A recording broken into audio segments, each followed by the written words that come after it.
I was sitting on the wooden bench I had built with my own hands decades ago, watching the morning sun filter through the maple trees in my backyard. My fingers traced the hairline crack running down the side of the coffee mug I was holding. Yes, the very one my son Zach had proudly presented to me just yesterday for my 65th birthday. A cracked mug, probably dropped and hastily rewrapped. The faded by one dad print seemed to mock me as I took another sip of lukewarm coffee. The backyard was now bustling with activity. Zach and his wife Jessica had insisted on hosting a casual Sunday brunch at their place, the house I'd helped them buy with a generous down payment they never mentioned to anyone. Jessica's parents were there, along with a few neighbors and friends. Her father, Harold. Benton sat at the head of the table, his new gold watch glinting in the sunlight every time he raised his arm to gesture during one of his car dealership stories. I observed them all from my corner spot, the place I'd been relegated to over the years, visible enough to count as present, distant enough to be forgotten. "More coffee, Doug?" Jessica called out. Not Dad or even Mr. Roberts. Just Doug, as if the 30 years I'd spent raising my son had been reduced to a first-name basis acquaintance. "I'm fine," I answered, lifting my cracked mug with a forced smile. 5 years ago, when Zach first brought Jessica home, I had high hopes. She was polished, educated, and seemed to make my boy happy. After losing my wife to cancer when Zach was just 16, I'd focused every waking hour on giving him a good life. Double shifts at the steel plant in Hillsborough, Pennsylvania, missed holidays, postponed retirement, all to put him through college and see him succeed. I never asked for gratitude, just respect. But something changed after the wedding. It was subtle at first. Fewer calls, shorter visits, excuses about being busy. Then I started noticing how Zach looked at me through Jessica's eyes, as outdated, unrefined, embarrassing even. The breaking point came yesterday at my birthday dinner. "Happy birthday, Dad," Zach had said, handing me a wrinkled paper bag. Inside was the mug, clearly a last-minute thought. I smiled and thanked him, pretending not to notice Jessica's slight smirk, or Harold's barely concealed eye roll. Then, after dinner, Zach stood up with a champagne flute. But the toast wasn't for me. "To Harold," my son had announced, raising his glass high, "for being the man I look up to, and the father I wish I could become." The words cut deeper than any physical wound could, and while everyone clapped, I watched my son present Harold with a small, perfectly wrapped box. Inside was a gleaming gold Rolex. I nearly dropped my new cracked mug. The worst part? I had paid for that watch 3 weeks earlier. Zach had called saying he wanted to get something nice for Harold's birthday, but was short on cash. I'd offered to help, as I always did. He used my credit card to order it. Never paid me back. Never mentioned it again, until he presented it as his own gift. Now, as I watched Jessica flitting around her perfectly arranged brunch, serving Harold another mimosa and adjusting his napkin, I felt something inside me finally crack, just like the mug in my hands. "Brunch is served," Jessica called out cheerfully. Everyone migrated to the table, where platters of food awaited. Food I had helped prepare this morning while Jessica directed from a distance. I took my assigned seat next to the edge, away from the main conversation. Harold was telling another story about his car dealership empire, with Zach hanging on every word like a devoted student. "Business is all about perception," Harold was saying. "People buy the story, not just the product. Remember that, Zach." "That's brilliant, Harold," my son replied, nodding eagerly. I looked down at my plate and thought about perception, about the story everyone here believed, that my son had given his father-in-law an expensive gift out of admiration, while giving his old man a broken mug out of obligation. But perception isn't truth, and sometimes the truth needs to be unwrapped just as carefully as that gold watch had been. "Doug, aren't you hungry?" Jessica's voice cut through my thoughts. I looked up to see everyone staring at me. I hadn't touched my food, just enjoying the moment. I said quietly, and I was. Because in that moment I made a decision. After decades of silent sacrifice, of stepping aside, of understanding and forgiveness, I decided that some truths shouldn't remain wrapped up forever, not out of vengeance, but out of self-respect. "Actually," I said, setting down my cracked mug, "I think I'll get some air." I stood up and walked toward the garden shed. Inside, next to my old toolbox, was a small silver box I had prepared earlier that morning. Inside it was nothing illegal or vulgar, just a printed receipt. one that showed who had really paid for the golden watch that now adorned Harold's wrist. I placed the box beside the barbecue grill where Jessica had mentioned they would be gathering later for dessert. Then I returned to my seat, picked up my cracked mug and waited. Some gifts shine like gold on the outside. Others reveal their true value only when the wrapping falls away. And sometimes the most powerful gift is the truth, served cold on a warm Sunday morning. Jessica found the silver box first, just as I knew she would. Nothing escaped her eagle eyes when it came to spotting potential gifts or opportunities. "What's this?" she called out, lifting the small silver package from beside the grill. The afternoon sun had shifted, and we had moved to the patio for coffee and dessert. Harold was still holding court, his gold watch catching the light with every gesture. "Someone left a present," Jessica announced, her voice high with excitement. Everyone turned to look. "Dad, it has your name on it." For a moment I thought she meant me, but of course she meant Harold. In Jessica's world there was only one dad worth acknowledging. "Well, bring it here, sweetheart," Harold chuckled, setting down his coffee cup. "Seems I'm the man of the hour." Jessica handed him the box with a flourish. "Maybe it's from one of the neighbors. A thank you for your advice about their car purchase." Harold smiled, basking in the attention. Only one way to find out. I sipped from my cracked mug, watching, waiting. Harold opened the box and frowned slightly. He pulled out the folded piece of paper inside, the receipt I had printed that morning. His eyes scanned it once, then again, his expression changing from confusion to something darker. "What is it, honey?" Mrs. Benton leaned in, trying to see. Harold looked up, his eyes finding mine across the patio. For the first time since I'd known him, the car dealership magnate was speechless. Jessica, impatient as always, reached for the paper. "Let me see." She snatched it from her father's hands and began to read. The color drained from her face almost immediately. "What the hell is this?" she shouted, her voice cutting through the pleasant afternoon chatter. Everyone turned. In that moment I felt no triumph, no vindication, just a quiet, sad certainty that this had been inevitable. Jessica's hands trembled as she held the receipt. This says that." She looked at me, then at Zach, who appeared completely confused. "This says that Doug paid for Dad's watch." A heavy silence fell over the patio. "That can't be right," Zach said quickly, reaching for the receipt. "Let me see that." But he knew. The moment he saw the credit card number, the date of purchase, he knew. I could see it in the way his shoulders slumped, in the way he couldn't meet my eyes. "Is this true?" Mrs. Benton asked, looking between her husband and Zach. Jessica's perfectly composed facade was crumbling. "Who put this here? Who did this?" Her voice rose to a pitch I'd never heard before. This is sabotage. This is trying to ruin our day." "The truth isn't sabotage, Jessica," I said quietly, still seated on my bench. All eyes turned to me. "You?" Jessica's voice trembled with rage. "You did this? You're trying to embarrass us in front of everyone?" I shook my head slowly. "I'm not trying to embarrass anyone. I'm just tired of pretending." Zach stepped forward, his face pale. "Dad, I can explain." "There's nothing to explain," I interrupted, feeling oddly calm. "You asked to use my credit card to buy a gift for Harold. I agreed. You never paid me back. Yesterday you presented that gift as if it came from you alone while giving me a cracked mug you probably found in the back of your cabinet." The silence that followed was deafening.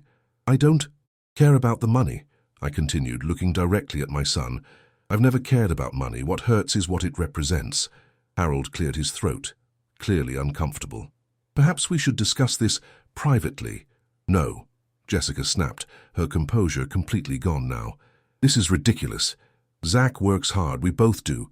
Just because you helped out once in a while doesn't mean—" "Once in a while?" I couldn't help but laugh, though there was no humor in it. "Jessica, I paid for half of your wedding. I covered the down payment on your house. I funded the honeymoon you bragged to everyone came from your savings." Jessica's face contorted with fury. "How dare you?" she screamed. "How dare you humiliate us like this?" The neighbors shifted uncomfortably. One couple murmured something about needing to check on their children and quietly slipped away. "I think you're humiliating yourselves," I said softly, "and I'm just tired of being treated like an embarrassment when I've given everything I have to support you both." Zach stood frozen, caught between his wife's rage and my quiet truth. Harold was examining his new watch as if seeing it for the first time, while Mrs. Benton stared at her plate. "You ungrateful old man," Jessica hissed, tears of anger streaming down her face. "After everything we've done for you, inviting you to our home, including you in our lives. Including me?" I stood up finally. "Jessica, you've spent the last 5 years trying to erase me. You call me by my first name. You seat me at the edge of every gathering. You convince my son to spend holidays with your family instead of with me, alone in my house. That's not inclusion, that's obligation." I set my cracked mug down on the bench. "I don't need expensive gifts. I don't need to be the center of attention, but I do deserve basic respect, especially from my own son." With that, I turned and walked toward the house. Behind me, I could hear Jessica dissolving into hysterical sobs, Harold awkwardly trying to comfort her, and the remaining guests whispering among themselves. As I reached the back door, I felt a hand on my shoulder. It was Zach. "Dad," he whispered, his eyes filled with shame. "I'm sorry. I didn't think—" "That's the problem," I said gently. "You didn't think. About how it would feel to watch you give another man a gift I paid for. About how it would feel to receive a broken mug while sitting alone at my own birthday dinner." I looked at my son, really looked at him, and saw not the confident professional Jessica had molded, but the boy I'd raised. The boy who'd cried on my shoulder when his mother died. The boy who'd once made me handmade cards for Father's Day. "When did you stop seeing me, Zach?" I asked quietly. "When did I become someone to be tolerated rather than loved?" He had no answer, and perhaps that was answer enough. I patted his shoulder gently and continued into the house. Behind me, I could still hear Jessica's voice rising in hysteria, blaming everyone but herself for the afternoon's collapse. But I felt lighter somehow, as if by unwrapping that truth I had finally set down a burden I'd been carrying for too long. The drive home from Zach and Jessica's house was quiet. No radio, no phone calls, just the steady hum of my old Ford pickup and the weight of what had transpired settling around me like evening fog. I hadn't planned to leave so abruptly, but after our confrontation, staying felt impossible. Jessica's sobs had turned to sharp accusations, her voice carrying across the neighborhood as she blamed me for ruining everything and embarrassing the family. Family. The word echoed in my mind as I pulled into my driveway. My modest two-bedroom home in the older part of Hillsborough stood in stark contrast to Zach and Jessica's new tutor in the gated community across town. This house had been our family home, where I'd raised Zach after Sarah died, where we'd shared meals and memories and midnight talks, when nightmares kept him awake. Now it was just me, my tools in the garage, and Sarah's garden out back that I still maintained, even though I never quite got the hang of keeping the roses as vibrant as she had. I unlocked the door and stepped inside, greeted by silence. On the mantel, family photos chronicled a life that seemed increasingly distant. Zach's high school graduation, fishing trips, the day he received his college acceptance letter. In each one, his smile was genuine, his eyes bright with the future ahead. The phone rang, breaking the silence. I let it go to voicemail, not ready to hear Jessica's accusations or Zach's hesitant apologies. Instead, I went to the kitchen and made a cup of tea in a solid, uncracked mug that had been part of a set Sarah and I received as a wedding gift. The voicemail alert beeped. I pressed play, expecting Zach's voice. Instead, it was Harold Benton. "Doug, it's Harold. Well, I'm calling to say I had no idea about the watch. No idea at all. Jessica is upset, but I wanted you to know I'm returning it tomorrow. It wasn't right, and I respect what you did today. Call me if you want to talk." I stood there, teabag suspended, over my cup, surprised. In all our interactions, Harold had never shown me anything resembling respect. His call seemed sincere, though perhaps motivated more by embarrassment than genuine remorse. The phone rang again, almost immediately. This time I answered. "Hello? Mr. Roberts?" It was Amanda, Zach's former high school girlfriend. "I hope you don't mind me calling. I was at the brunch today, and I just wanted to check if you're okay." Amanda had been at the brunch. I vaguely remembered seeing her among the guests, but had been too preoccupied to register her presence fully. "I'm fine, Amanda. Thank you for asking. What Jessica did, what they both did, it wasn't right," she said, her voice quiet but firm. "I've known Zach since we were kids, and this isn't him, or at least it wasn't." I sighed, sinking into my kitchen chair. "People change. Sometimes they just get lost," she countered. "My mom always said you were the best father she'd ever seen. The sacrifices you made after Mrs. Roberts passed, Everyone in town knew how hard you worked for Zach. Her words brought an unexpected lump to my throat. That's kind of you to say. It's the truth. And for what it's worth, I think what you did today took courage. Standing up for yourself isn't easy, especially when it's family you're standing up to. After we hung up, I sat in my kitchen for a long time, thinking about Amanda's words. Standing up for yourself. Had that been what I was doing? It hadn't felt like courage at the time, more like exhaustion, like I simply couldn't carry the weight of being devalued any longer. The doorbell rang around 8 o'clock. Through the peephole I saw Zach standing on the porch, hands in his pockets, shoulders hunched like they used to be when he was a teenager in trouble. I opened the door, but didn't invite him in immediately. "Dad," he began, his voice hoarse. "Can we talk?" I stepped aside, letting him enter the home he'd grown increasingly reluctant to visit over the past few years. He walked into the living room and stood awkwardly, as if unsure whether to sit. "Jessica's at her parents'," he said finally, breaking the silence. "She's pretty upset." "I imagine she is," I replied, keeping my voice neutral. Zach ran a hand through his hair, a gesture so familiar it made my heart ache. "What you did today, it was honest," I finished for him. "Humiliating," he countered, then immediately looked regretful. "I mean for us, not that you shouldn't have, I just—" He stopped, took a deep breath. "I don't know what to say." "How about starting with why?" I asked quietly. "Why did you let me believe you were giving Harold that watch yourself? Why did you present me with a cracked mug at my own birthday dinner while praising him as the father? Do you wish you had?" Zach flinched at my words. "I didn't mean it like that." "Then how did you mean it?" He sank onto the couch, shoulders slumped.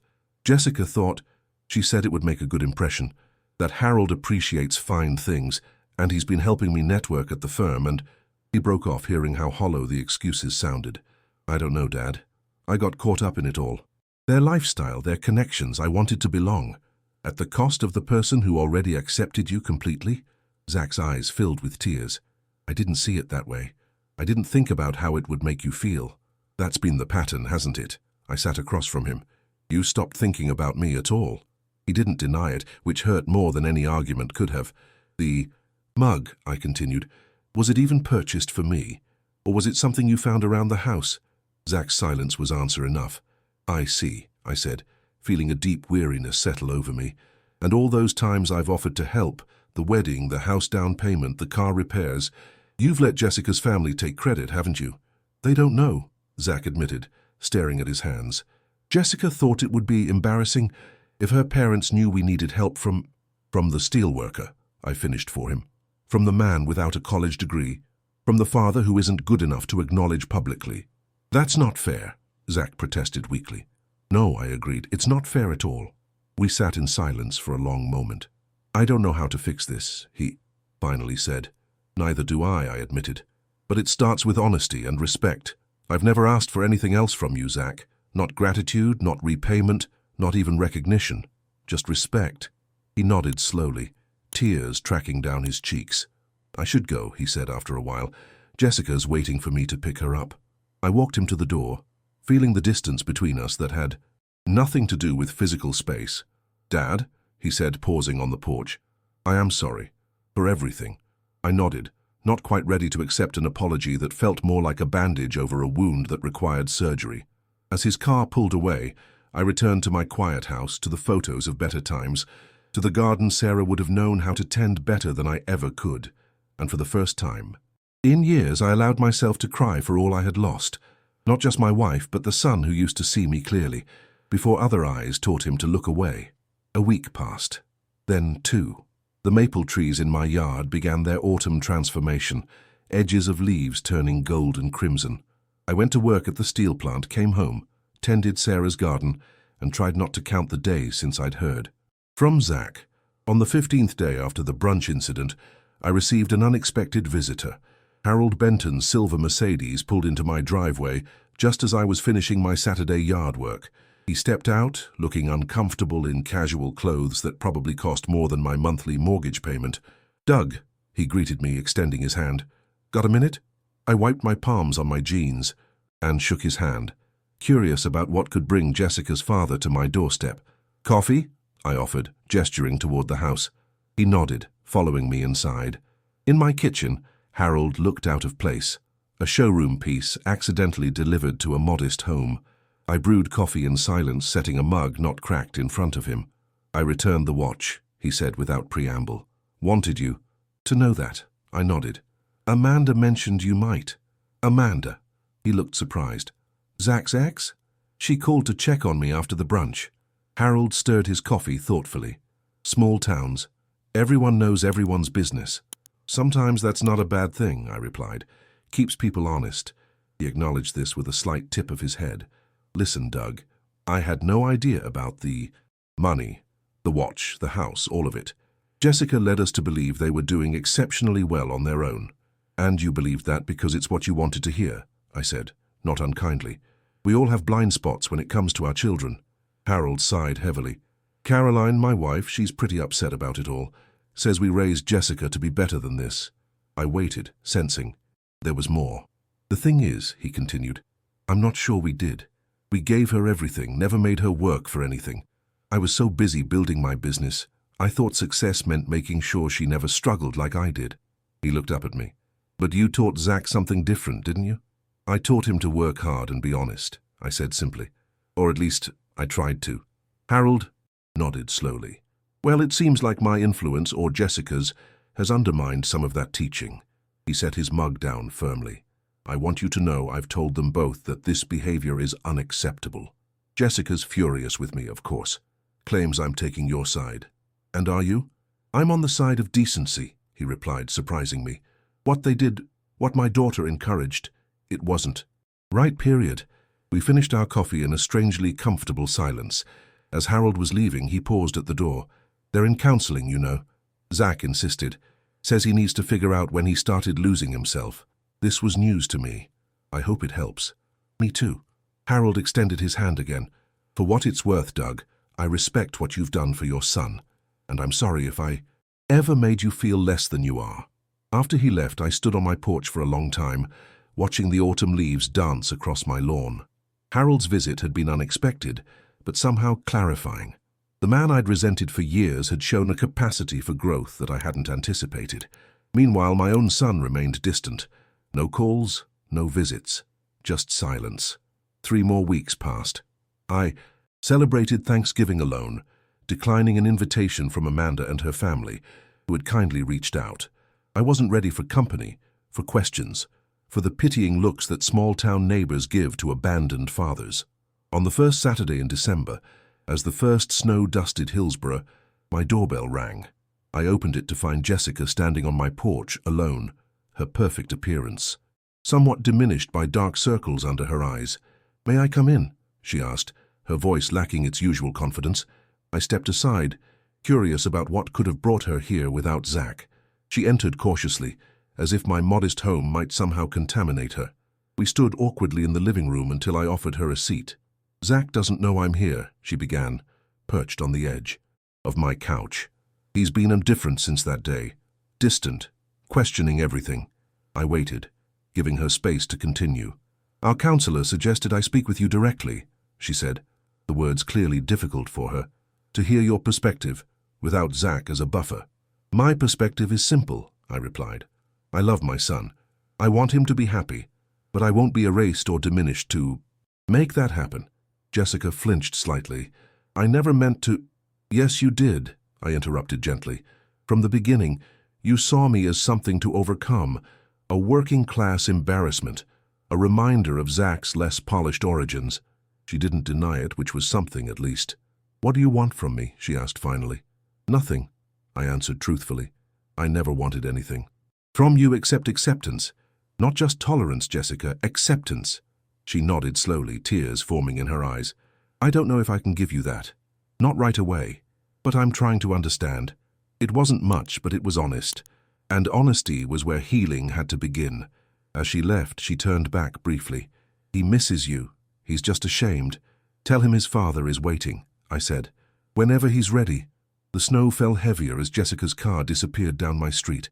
I closed the door against the cold and returned to my quiet house, feeling something shift slightly inside me. Not forgiveness, not yet, but perhaps the beginning of a path toward it. Christmas approached with relentless cheer that felt at odds with my quiet home. I hung a simple wreath on the door more out of habit than holiday spirit. In previous years, I'd put up a tree, even when it was just me, because Zach might stop by. This year, I left the decorations boxed in the attic. What was the point? At the steel plant, co-workers invited me to holiday gatherings, but I declined politely. Bill Harmon, my supervisor and longtime friend, cornered me in the break room on the last day before our holiday. Shut down. Doug, you can't spend Christmas alone, he insisted, pouring coffee into his thermos. Maggie's making her famous ham. The kids would love to see you. I appreciated his concern, but couldn't bear the thought of being someone's charity case. Thanks, Bill, but I've got plans. He didn't believe me. The skeptical raise of his eyebrow made that clear, but he didn't push. Well, the invitation stands. Day of, day after, whenever. I nodded gratefully and headed back to my station, where the familiar rhythm of machinery drowned out thoughts of empty holidays and estranged sons. When I arrived home that evening, a package sat on my porch. No delivery truck in sight, so someone had dropped it off personally. The plain brown wrapping gave no clues, and there was no card attached. Inside, I found a new coffee mug, solid ceramic, hand-painted with an image of a father and son fishing. It wasn't store-bought. Someone had created it specifically. On the bottom was a simple inscription: "For all the quiet moments." I turned the mug in my hands, feeling an unexpected tightness in my chest. Who would have? My phone rang. Zach's name appeared on the screen. I took a deep breath before answering. "Hello, Dad." His voice sounded different, hesitant, but somehow more like the son I remembered. "Did you get it?" "The mug? Just now," I replied, still holding it carefully. "Did you make this?" "Yeah." I could hear the nervous smile in his voice. "Been taking a pottery class. Turns out I'm not half bad." "It's beautiful," I said, meaning it. "Thank you." An awkward silence stretched between us. "Dad, can I come over? To talk?" I looked around my undecorated house, feeling suddenly self-conscious. "Now?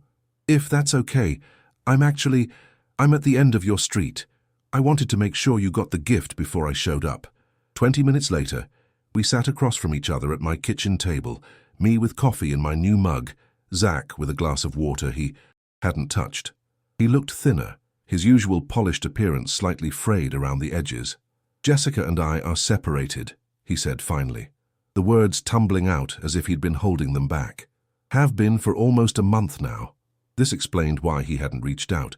He'd been dealing with his own crisis. "I'm sorry to hear that," I said, and meant it despite everything. "What happened?" Zach ran a hand through his hair, that familiar gesture again. "After the brunch, everything just unraveled. It wasn't just about the watch or you. It was like suddenly I could see clearly for the first time in years." He looked up at me, his eyes red-rimmed but clear. "I've been living someone else's life, Dad, making choices based on what would impress Jessica or her family or her friends. I lost myself somewhere along the way."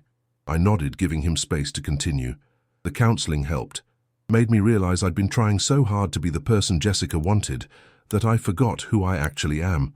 He took a shaky breath. "And the worst part is how I treated you, the man who sacrificed everything for me." "Zach." "No, please let me say this," he interrupted, voice cracking. "What I did, the watch, the mug, all of it, it was more than thoughtless. It was cruel. You deserved better. You always deserved better." I reached across the table and placed my hand over his. "We all make mistakes." "This wasn't just a mistake," he insisted. "This was years of letting someone else define my values, of being ashamed of where I came from, of who you are." His eyes filled with tears. "How do you even forgive something like that?" "One day at a time," I said softly, "just like everything else in life." We talked for hours that night. Really talked, in a way we hadn't since before Jessica. Zach told me about the separation, how he'd moved into a small apartment, how he was reconsidering his position at the law firm where Harold had connected him, how he was rediscovering old interests that had fallen by the wayside during his marriage. "I started fishing again," he said with a small smile. "Remember how we used to go to Creston Creek every other Sunday? I remember you catching more fish than me, despite all my so-called expertise," I chuckled. "Pure beginner's luck," he countered, the familiar banter warming the space between us. As midnight approached, Zach looked around the house, noticing the absence of holiday decorations. "No tree this year." I shrugged. Didn't see the point. He was quiet for a moment. What if we got one tomorrow? Like we used to when I was a kid? The suggestion caught me off guard. You want to? Yeah, he nodded, looking more certain than he had all evening. I really do. The next morning, we drove to the same Christmas tree farm we'd visited throughout his childhood. The owner, old man Peterson, recognized us immediately. Well, look who's here. The Roberts men. Haven't seen you two together in years. We spent an hour searching for the perfect tree, disagreeing good-naturedly about height and fullness, just like old times. When we finally settled on a 7-foot blue spruce, Zach insisted on paying. Let me, Dad, please. I could see it mattered to him, so I stepped back and let him handle the transaction. The simple act seemed to carry more meaning than either of us acknowledged aloud. Back at home, we set up the tree in the living room corner, unpacked ornaments from the attic, and spent the afternoon decorating while playing the old Christmas records Sarah had loved. Each ornament held a memory: the tiny handprint Zach had made in kindergarten, the fishing lure transformed into a decoration after a particularly successful trip, the delicate glass ball Sarah had insisted on buying despite our tight budget that year. I'd forgotten about so many of these, Zach said softly, holding up a small wooden star he'd carved in Boy Scouts. You kept them all? Of course. I did, I replied. They're our history. As evening fell, we stepped back to admire our work. The tree wasn't perfect, some bare spots showed, and the star on top tilted slightly, but it was ours, a symbol of reconnection. Dad, Zach said quietly, would it be okay if I stayed for dinner? I could grab some groceries, make Mom's lasagna recipe. I'd like that, I answered, surprised by how normal it felt, this simple request that would have seemed impossible just weeks ago. I think I might even have the ingredients already. That night, as we sat eating Sarah's lasagna recipe, which Zach had indeed remembered correctly, I realized something had shifted. The wall between us hadn't come down entirely, but a door had opened, a way back to each other that felt tentative but real. I'm thinking of changing jobs, Zach said suddenly, maybe even careers. Oh? I set down my fork, giving him my full attention. Law was never really my passion. It was just prestigious, impressive. He smiled ruefully. I've been thinking about teaching. History, maybe. I always loved it. I nodded, remembering the enthusiastic boy who'd dragged me to every historical marker within 50 miles of Hillsborough. You'd be good at that. Think so? The question held a vulnerability I hadn't heard from him in years. I know so, I replied. You've always had a gift for explaining things, for making people see connections. His smile, genuine, unguarded, was the best Christmas gift I could have received. New Year's came and went. Zach and I fell into a cautious routine. Sunday dinners at my place, occasional fishing trips when weather permitted, phone calls that no longer felt forced. He stayed at his apartment, continuing counseling on his own after Jessica stopped attending their joint sessions. According to Zach, she remained convinced that their problems stemmed from his midlife crisis, rather than any fundamental issues in their relationship. One snowy evening in late January, as we cleaned up after dinner, Zach cleared his throat nervously. Dad, there's something I need to ask you. I looked up from the dishes, noting his serious expression. Everything okay? Yeah, it's just, Jessica called yesterday. She wants to have dinner. To talk. I nodded slowly, trying to keep my expression neutral. That sounds like a good step. She suggested we meet at her parents' house. He grimaced slightly. Neutral territory, she said, though I'm not sure her family home counts as neutral. When are you going? That's the thing. Zach set down the dish towel and faced me directly. I told her I'd only come if you were invited too. I nearly dropped the plate I was washing. What? Why would you do that? Because you're part of this, Dad. What happened between Jessica and me, a lot of it started with how we treated you. How I let her treat you. His jaw tightened with resolve. I'm not having any more important conversations that exclude you. Zach, I appreciate the thought, but I'm not sure that's...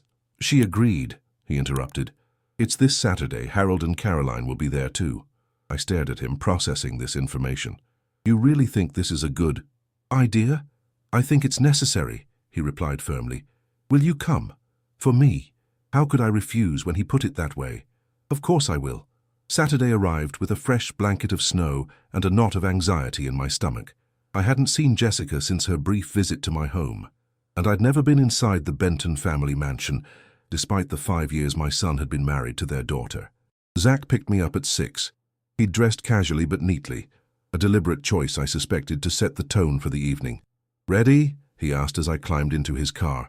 "As I'll ever be," I replied honestly. The Benton home was exactly as I'd imagined, large, impeccably landscaped, with the kind of architectural details that spoke of old money and established taste. Harold answered the door, himself, greeting us with surprising warmth. "Doug, Zach, come in out of the cold." The interior was tasteful but intimidating. High ceilings, artwork that probably cost more than my annual salary, furniture that looked more suitable for admiring than sitting on. Caroline Benton emerged from what appeared to be a formal living room, her smile tight but polite. "Welcome," she said, extending her hand to me. "We're glad you could join us." I noted the careful phrasing. Not happy but glad, not come, but join us. Caroline had always been precise with her words. Jessica appeared last, descending the grand staircase with deliberate poise. She looked thinner like Zach, but immaculately put together as always. "Hello, Zach," she said, her voice carefully modulated. Then, with visible effort, "Hello, Doug." Dinner was served in a formal dining room that could have comfortably seated 20. The 5 of us occupied one end of the massive table, the empty chairs a silent reminder of the strained circumstances that had brought us together. Conversation remained polite but superficial through the first course. Comments about the weather, the meal, neutral topics that wouldn't disturb the fragile peace. It wasn't until dessert was served that Harold cleared his throat and addressed the elephant in the room. "I think we all know why we're here," he said, setting down his fork. "There's been a lot of misunderstanding in this family. Things that shouldn't have happened." Jessica stiffened beside him. "Dad, let me finish, Jessica," he said firmly. "What happened at that brunch, the way Doug was treated, it wasn't right. And it wasn't just that day, it was years of not showing proper respect." I glanced at Zach, who seemed as surprised as I was by Harold's directness. "Harold, that's very—" I began, but he held up a hand. "Please, Doug, I need to say this." He looked directly at me, his usual business demeanor replaced by something more genuine. "I've done a lot of thinking since that day, about the values I've taught my daughter, about the kind of man I've been." He glanced at Caroline, who nodded encouragingly. "I didn't build my business by stepping on others or taking credit for other people's work, but somewhere along the way I think I started to believe that success meant never acknowledging help." Jessica stared at her plate, her posture rigid. "What I'm trying to say," Harold continued, "is that I'm sorry for my part in all this, for not seeing what was happening sooner." An uncomfortable silence settled over the table. "I asked you both here," Jessica finally spoke, her voice tight, "because Zach refuses to discuss our marriage otherwise." She looked up, her eyes meeting mine briefly before shifting to Zach. "I still believe we can work things out." "Jessica," Zach said gently, "we can't go back to how things were." "Why not?" she demanded, composure cracking slightly. "Because of one mistake, one misunderstanding." "It wasn't just one thing," he replied. "It was a pattern, a way of life that wasn't honest, wasn't authentic." "This is about your father," she said, the accusation clear in her tone. "No," Zach shook his head. "It's about me, about who I became when I was with you. Someone who could give his father a broken mug while praising another man as the father he wished he had." Jessica flinched at the reminder. "I don't blame you for that," he continued softly. "I made those choices, but I don't like who I was making them. I don't like who I became." The tension in the Benton dining room was thick enough to cut with the silver knives resting beside our barely touched dessert plates. Jessica's face had flushed deep red at Zach's words, her carefully manicured nails digging into her palms. "So this is it?" she finally asked, her voice unsteady. "You're throwing away 5 years of marriage because of some working-class guilt trip?" I tensed at her words, but Zach remained calm. "That's exactly what I'm talking about, Jessica," he said quietly. "The way you say working class like it's something shameful. My father worked 60-hour weeks in that steel plant to put me through college. There's nothing shameful about that." "I never said there was," she protested, but her tone betrayed her. "You didn't have to say it. It was in every excuse you made to avoid visiting his home. Every time you called him Doug instead of Dad. Every holiday you insisted we spend with your family instead." Caroline Benton cleared her throat delicately. "Perhaps we should all take a moment to—" "No, Mom," Jessica interrupted. I want to hear exactly what I'm being accused of. She turned back to Zach, eyes flashing. Go on. Tell me how I've ruined your life. Zach shook his head. You haven't ruined my life, Jess, but you helped me lose sight of who I am, who I want to be. And who is that? She challenged. The son of a steelworker. Is that all you aspire to now? I couldn't stay silent any longer. There are worse things to aspire to, Jessica, than being honest and hard-working. Her gaze snapped to me, eyes narrowing. This isn't about you, Doug. Isn't it? Harold interjected unexpectedly. Jessica, honey, everything that's happened these past few months started with how you treated Doug. Dad! Jessica looked betrayed. You're taking his side now? This isn't about sides, Caroline said firmly. It's about recognizing when we've made mistakes. All of us. She looked pointedly at her daughter. Jessica's composure finally cracked. Fine. You want me to say it? I was embarrassed, okay? Embarrassed that my husband came from this background, that his father works in a factory, that he lives in that tiny house in the old part of town. Tears spilled down her cheeks. Do you know what the other partners' wives said when they found out? They looked at me like I'd married beneath myself. The raw honesty was both painful and strangely refreshing. And that mattered more to you than who I actually am, Zach said softly, than who my father is. Jessica's shoulders slumped. I didn't mean for it to, but yes, it mattered. It still matters. She looked up, defiant, despite her tears. I can't change that about myself. I wish I could, but I can't. An odd silence fell over the table. There was something almost admirable about her honesty, even if the truth was ugly. I appreciate your candor, I said finally, and I understand. All eyes turned to me in surprise. You do? Jessica asked skeptically. We all want to be accepted, I explained. To belong. I understand wanting a certain kind of life, a certain kind of status. What I don't understand is achieving it at the expense of others, especially those who love. You? Jessica had no response to that. Harold reached over and placed his hand on his daughter's shoulder. Jessica, your mother and I raised you with certain advantages, but somewhere along the way, we failed to teach you that those advantages don't make you better than anyone else. They just make you luckier. Your father's right, Caroline added gently. True class isn't about money or position. It's about how you treat people, especially those who can do nothing for you. Jessica wiped her tears with the corner of her napkin. So, everyone's against me now. Perfect. No one's against you, Zach said wearily. We're just asking you to see what happened, to acknowledge it. She looked at each of us in turn, her expression a mixture of defiance and vulnerability.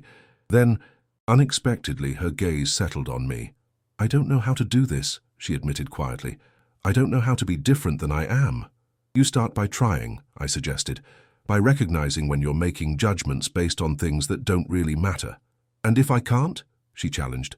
Then at least you'll know why our marriage didn't work, Zach answered. Jessica nodded slowly, a flicker. Tray of understanding, perhaps even respect, crossing her face.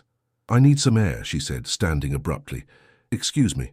After she left, an awkward silence descended on the dining room. Harold looked older suddenly, the confident car dealership magnate replaced by a concerned father. She's always been stubborn, he said with a sigh. Gets that from me, I'm afraid.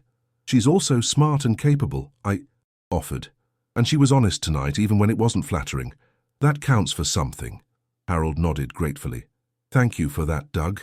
Caroline stood and began clearing dessert plates. Perhaps we should move to the living room. I'll make coffee.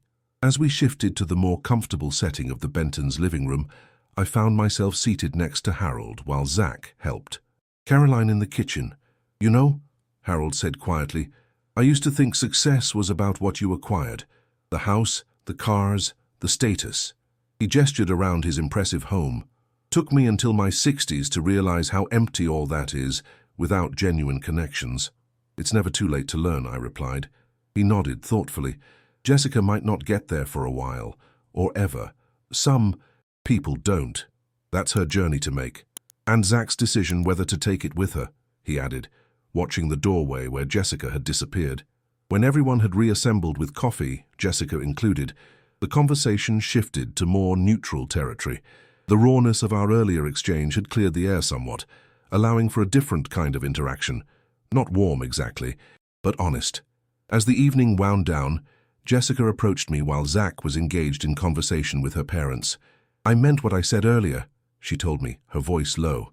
"I don't know if I can change how I see things, but—" She hesitated. "I am sorry for how I made you feel. That part I can acknowledge. It wasn't full reconciliation, but it was something. Thank you, Jessica. And I do love him," she added, glancing toward Zach. "In my way. I know you do." As Zach and I prepared to leave, Harold insisted on walking us out to the car. The night air was crisp, our breath forming clouds in the darkness. "Whatever happens," Harold said, shaking my hand firmly. "You raised a good man, Doug, a man of principle. I hope you know that." "I'm starting to remember it," I replied, glancing at Zach with pride. The drive home was quiet, both of us processing the evening's revelations. "You okay?" I finally asked as we pulled into my driveway. Zach nodded slowly. "Yeah, it was hard, but necessary. And Jessica, do you think you'll reconcile?" He sighed heavily. "I don't know, Dad. I love her, but I'm not sure love is enough when your values are so different." I squeezed his shoulder gently. "You'll figure it out. And whatever you decide, I'm here." "I know," he said, with a certainty that warmed me more than he could know. That's one thing I never have to question again. February brought record snowfall to Hillsborough. I spent my weekends shoveling my driveway and helping elderly neighbors clear their walkways. Zach joined me when he could, our shared labor a comfortable reminder of simpler times. He remained in his apartment, neither moving back with Jessica nor filing for divorce.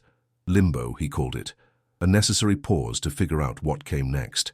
On a particularly bitter Tuesday evening, I arrived home from work to find Amanda's car in my driveway.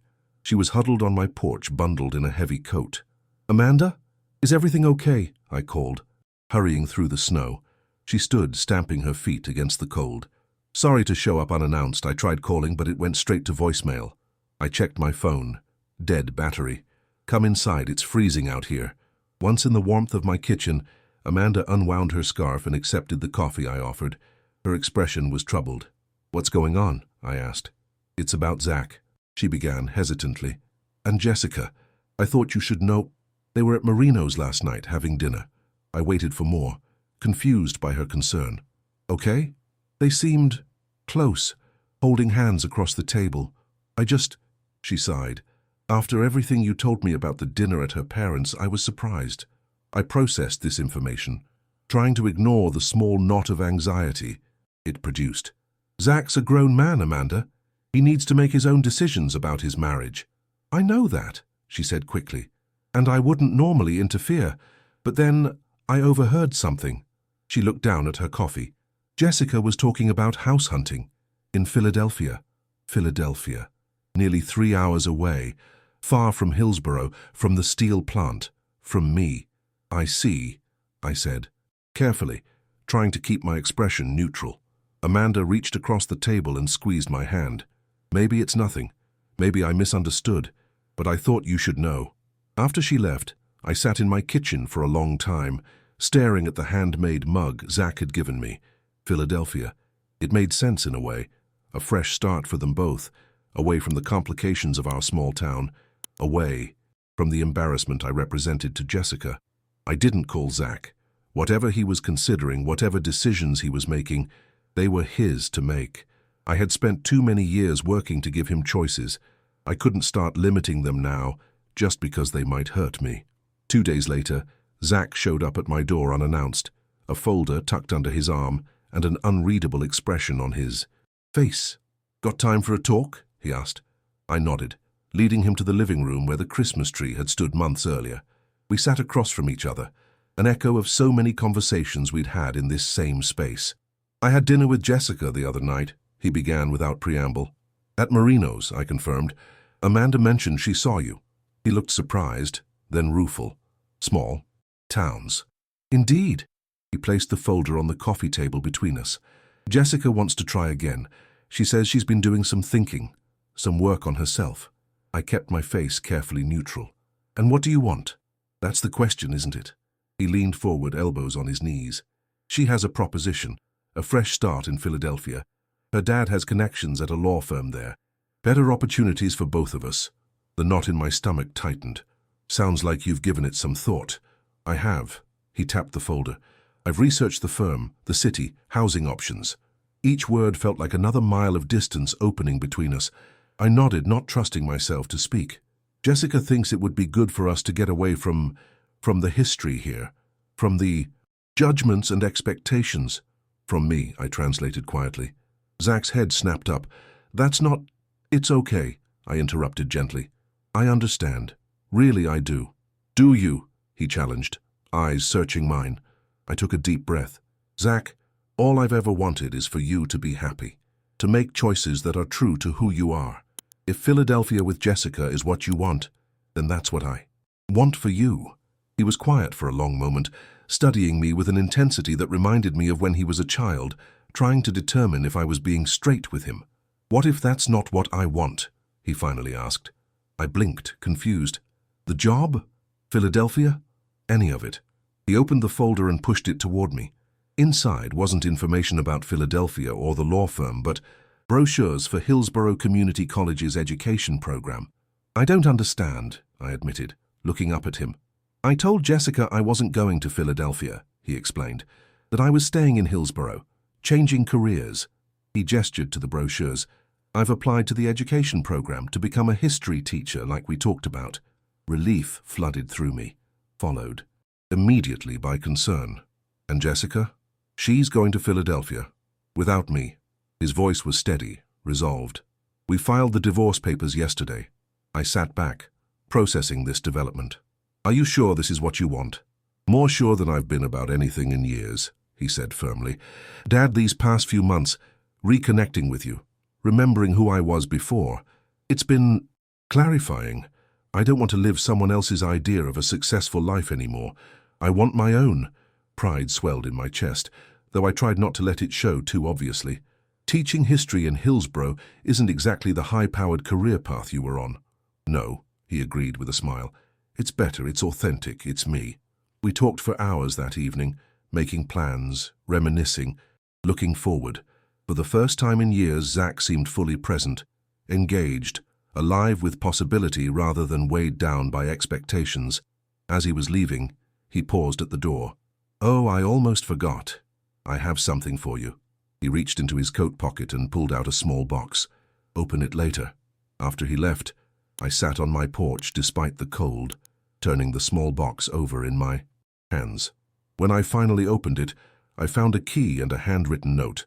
For the cabin at Creston Lake, a place for new beginnings and old traditions. Meet me there this weekend? Your son. The cabin at Creston Lake had been our special place when Zach was growing up. A small rustic retreat where we'd spent countless weekends fishing, hiking, talking about life.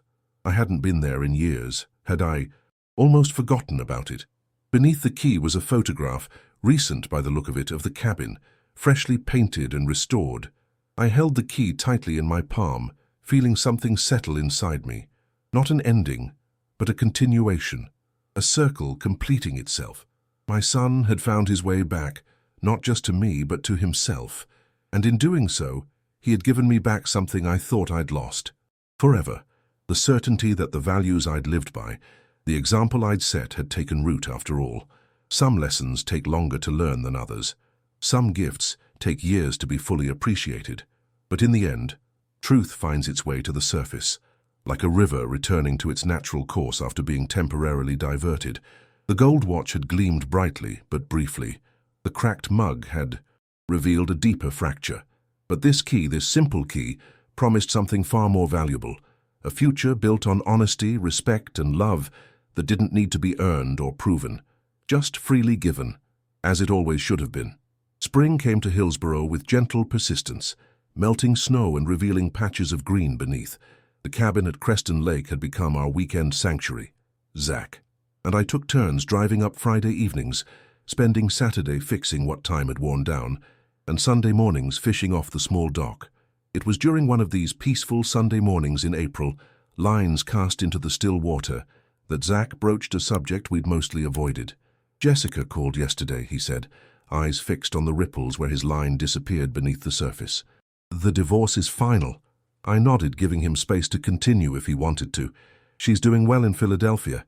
Dad helped her get settled, found her an apartment in a good neighborhood. He reeled in slightly, adjusting his position. She sounded different, more reflective. That's good, I offered. For both of you. Yeah. He was quiet for a moment. She asked about you, actually. Wanted to know how you were doing. This surprised me. What did you tell her? The truth. That you're doing great. That we're doing great. He smiled, a genuine, untroubled expression that had become more common these past months. She said she was glad, and that she was sorry. People can change, I observed, given enough time and motivation. Some people, Zach corrected. Others just get better at hiding who they really are. We fell silent again, the gentle lapping of water against the dock filling the space between words. I start student teaching next fall, he said after a while, changing the subject. Hillsborough High, U.S. history. Your old alma mater, I noted, full circle. That's what I thought too. He looked over at me, expression suddenly earnest. None of this would have happened if you hadn't stood up for yourself that day. With the receipt. I shook my head. You would have found your way eventually. Maybe, maybe not. He cast his line again, the smooth arc of the fishing rod familiar and comforting. All those years, I thought I was becoming someone better, more successful, more important. He laughed softly. Turns out, I was just becoming less myself. A fish tugged at my line and I reeled it in carefully, a decent-sized trout that we'd add to our breakfast skillet. As I worked to unhook it, Zach continued.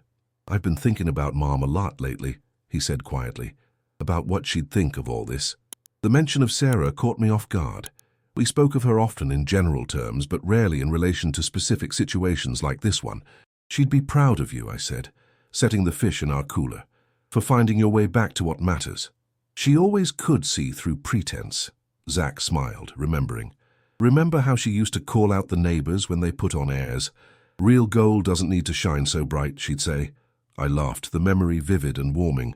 She had a way of cutting to the heart of things. Like father, like mother, Zach observed. You both taught me about integrity. I just forgot the lessons for a while. We fished in companionable silence until the sun rose higher, warming the early spring air. Gathering our catch, we headed back to the cabin to cook breakfast. Inside, the transformation was remarkable. Over the past few months, we'd replaced rotting boards, fixed the leaking roof, updated the ancient plumbing, and refinished the original hardwood floors. What had been a neglected shell was now a comfortable, inviting space that honored its history while embracing its future. As I prepared coffee in the small kitchen, Zach set about cleaning the fish with practiced efficiency. Dad, he began, voice casual, in a way that immediately alerted me to the importance of what would follow. I've been thinking about something. I measured coffee grounds into the percolator we'd used since his childhood. What would you think about making this place more than just a weekend getaway? He kept his eyes on his task, but I could sense the weight behind his question. What do you mean? I mean, what if we renovated the east side, added a proper bedroom instead of the sleeping loft, made it somewhere you could live comfortably year-round? I stopped mid-motion. Live here, at the lake. Now he looked up, gauging my reaction. You've always talked about retiring to a place like this, away from town but not too far, fishing whenever you want, peace and quiet. I've talked about it, sure, but your retirement from the plant is coming up in 8 months, he continued. And the commute from here isn't bad for the time you have left. We could have it ready by fall. I leaned against the counter, considering. It's a nice thought, Zach, but this place is half yours. Your future children might want to use it someday. His smile was gentle. That's kind of the point, Dad. I want my future kids to have this place as a constant in their lives, to know their grandfather taught them to fish off that dock, just like he taught me. The image he painted touched something deep inside me, a longing for continuity, for legacy, for the kind of family connection that had seemed so fragile just months ago. Besides, he added, returning to his fish preparation, I'll still keep my apartment in town, be close to the school. You've given this a lot of thought, I observed. I have. He glanced up, suddenly looking younger, almost vulnerable. What do you think? Would you want that? Would I want that? To retire to this peaceful place, to be close enough to see my son regularly, to potentially watch grandchildren grow up visiting this lake? The answer seemed obvious once I allowed myself to consider it. I think I'd like that very much, I said finally. His smile was worth every difficult moment of the past year. That evening, Sitting on the cabin's newly rebuilt porch, watching the sunset paint the lake in golds and crimsons, I found myself filled with a profound sense of gratitude. Not just for this moment of peace, but for the difficult journey that had led here. "You know," I said to Zach, who sat beside me nursing a beer, "that cracked mug was the best gift I ever received." He looked over, confused. "How do you figure that?" "Because it woke me up, made me realize I couldn't keep accepting less than I deserved. From you, from myself." He nodded slowly. "From the ashes, right?" "Something like that." I smiled, watching a heron glide low over the water's surface. Life has a way of bringing you exactly what you need, even when it looks nothing like what you thought you wanted. "Speaking of things you need," Zach said, reaching beside his chair, "I've been saving this for the right moment." He handed me a small, wrapped package. Inside was a handcrafted wooden sign. The words burned carefully into the polished surface. "The Roberts Lake House, Etter 1989, rebuilt 2025. The year Sarah and I had first brought 3-year-old Zach to this lake, the beginning of a tradition that had shaped us all." "It's perfect," I said, voice thick with emotion. "No," Zach replied, his gaze taking in the cabin, the lake, the life we were rebuilding together. "But it's real. And that's better." Late August brought sweltering heat to Hillsborough, the kind that shimmers above asphalt and sends sensible people indoors. I stood in the steel, plant's parking lot for the last time, retirement paperwork in hand, sweat dampening my shirt despite the early hour. 42 years of showing up, doing my job, providing for my family, ended with a handshake, a modest watch, not gold, and a cake in the break room. "Going to miss seeing your ugly mug around here, Roberts," Bill Harmon said, walking me to my truck. "Place won't be the same." "You'll manage," I replied, tossing my lunchbox empty for the final time onto the passenger seat. "Cabin all ready for you?" I nodded. "Moving the last of my things this weekend. Zach's bringing his truck to help." Bill clapped me on the shoulder. "Never thought I'd see that day come back around, you and your boy thick as thieves again." He shook his head in wonder. "Life's something, ain't it?" "That it is," I agreed. The drive home felt different, knowing it was among my last. My modest house was under contract, purchased by a young couple expecting their first child. They'd fallen in love with Sarah's garden, promising to tend it with care, a continuity that brought me unexpected peace. Inside, most rooms were already boxed up, the walls bare except for a few photographs I'd saved for us. In the kitchen, my handmade fishing mug sat alone on the counter, waiting to make the journey to its new home. My phone buzzed with a text from Zach. "Don't forget, dinner at my place tonight, 7 p.m., special occasion." I'd nearly forgotten about his mysterious dinner invitation. Between retirement paperwork and moving preparations, the week had become a blur. I showered and changed into one of my few non-work shirts, wondering what warranted the special occasion designation. Zach's apartment was in a converted warehouse downtown, part of Hillsborough's modest attempt at urban renewal. When I arrived, I was surprised to find several cars parked outside, including, most surprisingly, Harold Benton's Mercedes. Zach greeted me at the door with a warm hug. "Right on time. What's going on?" I asked, noting the festive atmosphere inside. A congratulations banner hung across one wall, and the dining table was set for what appeared to be at least 8 people. "Your retirement party," he announced proudly. "Did you think we'd let 42 years at the plant go by with just a break room cake?" Before I could respond, familiar faces emerged from the kitchen and adjacent rooms. Bill, Harmon and his wife Maggie, Amanda and her parents, a few neighbors from my street, and most surprisingly, Harold and Caroline Benton. "Doug," Harold greeted me, extending his hand. "Congratulations on your retirement." "Thank you," I replied, still processing the unexpected gathering. "I'm surprised to see you here." "Zach was kind enough to include us," Caroline explained, her usually formal demeanor softened. "We wanted to be here." The evening unfolded with good food, better conversation, and genuine warmth. Zach had prepared most of the meal himself, skills I hadn't known he possessed, while Amanda had contributed dessert. There were speeches, stories, and more than a few jokes at my expense, about finally being free from the iron prison. As coffee was served, Harold cleared his throat, commanding the room's attention with the ease of a man accustomed to being heard. "I'd like to say something, if I may." He looked directly at me.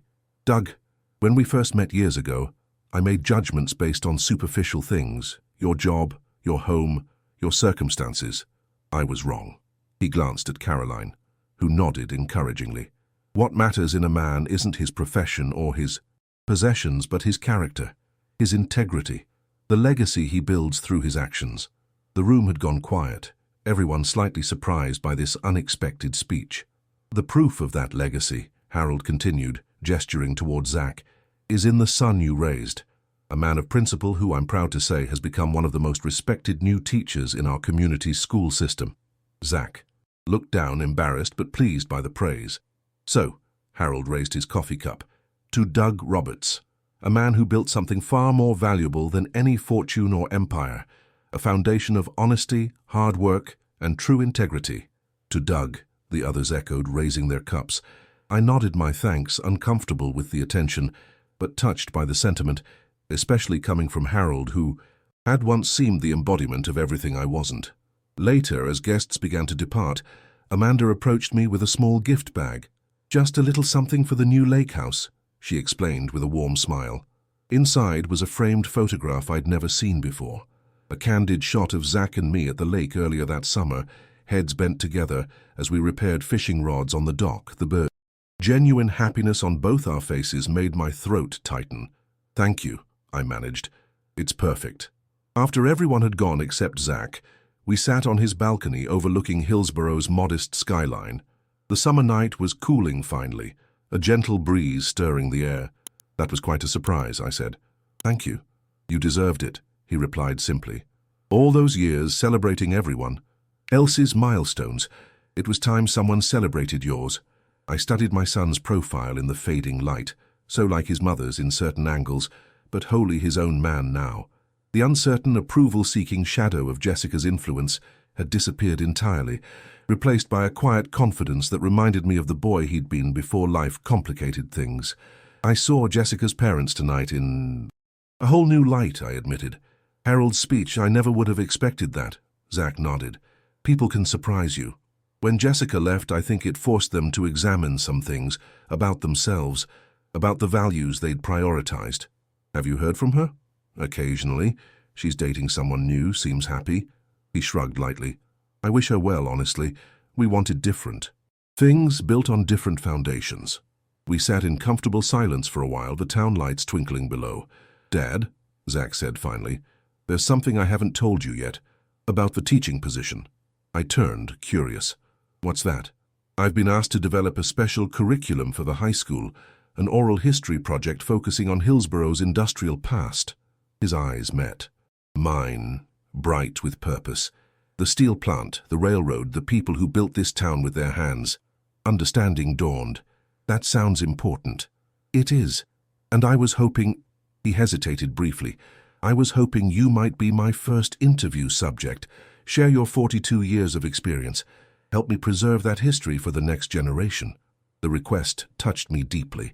Not just the recognition of my life's work, but the opportunity to contribute something meaningful to my son's new path. I'd be honored, I said simply. The next morning, we loaded the last of my belongings into our trucks and caravanned to the lake house. As we turned onto the gravel road leading to the cabin, the trees parted to reveal the structure gleaming in the morning sun, no longer just a weekend retreat, but a home. My home. On the porch railing sat the cracked mug that had started everything, now repurposed as a planter for wildflowers that spilled over its edges in vibrant defiance of its imperfection. Inside, my few possessions found their places easily among the cabin's renovated spaces. The final item, the framed photo from Amanda, took place of honor on the mantel, alongside memories of Sarah and Zach's childhood. That evening, as the sun set over Creston Lake, we sat on the dock with fishing lines cast into the golden water. No words were needed. The moment spoke for itself. Sometimes life's greatest gifts come wrapped in disappointment. Sometimes the truest wealth is measured not in gold watches, but in relationships restored, dignity reclaimed, and peace finally found. The cracked mug had revealed a deeper fracture, but in doing so had allowed healing to begin. The truth, once unwrapped, had set us all free to build something more authentic, more enduring. As darkness settled over the lake and the first stars appeared, I realized that this moment, this place, this reconciliation was the real inheritance I had always hoped to pass on. Not money or status or things that shine, but the quiet certainty that who we are matters more than what we have, and how we love matters more than how we're seen. In the end, some gifts can't be purchased or wrapped or displayed on a wrist. They can only be lived.